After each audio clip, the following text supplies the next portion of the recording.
একটা ওরা একটু শর্ট করে বানিয়েছে আর এটা একদম লং লেন্থ করে বানিয়েছে। ওকে, সো আমরা চলে যাই ড্রেসের ফ্রন্ট পার্টে। এটা হচ্ছে ব্ল্যাকের মধ্যে অফ হোয়াইট এমব্রয়ডারি কাজ এন্ড খুব সুন্দর ডিজাইনটা কিন্তু বেশ সুন্দর করে দেওয়া। এটা হলো ফুল কামিজের ফ্রন্ট পার্টটা, পুরোটা একদম একরকমই আছে, জাস্ট কালারটা ডিফারেন্ট।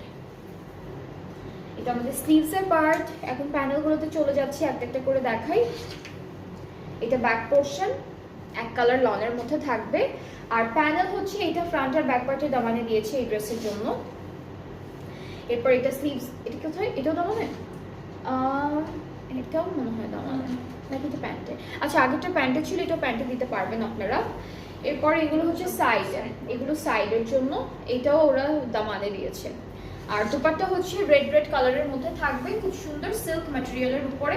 অল ওভার ড্রেসটা কিন্তু এমব্রয়ডারি, একদম যা যা দেখছেন ড্রেসের মধ্যে করা আছে সব এমব্রয়ডারি, খুব সুন্দর করে করা। সো ট্রাউজারটা ক্যামব্রিক কটন, প্রাইসটা হচ্ছে ৮৪০০ টাকা। আফটার 5% অফের প্রাইসটা থাকবে ৭৯৮০ টাকা। এখন আমি প্রথমে যে চারটা ড্রেস দেখালাম এগুলোর প্রাইস একরকম ছিল, ৮৪০০ টাকা অ্যাকচুয়াল প্রাইসটা, ৭৯৮০ টাকা হচ্ছে আফটার 5%-এর পরে প্রাইসটা থাকবে।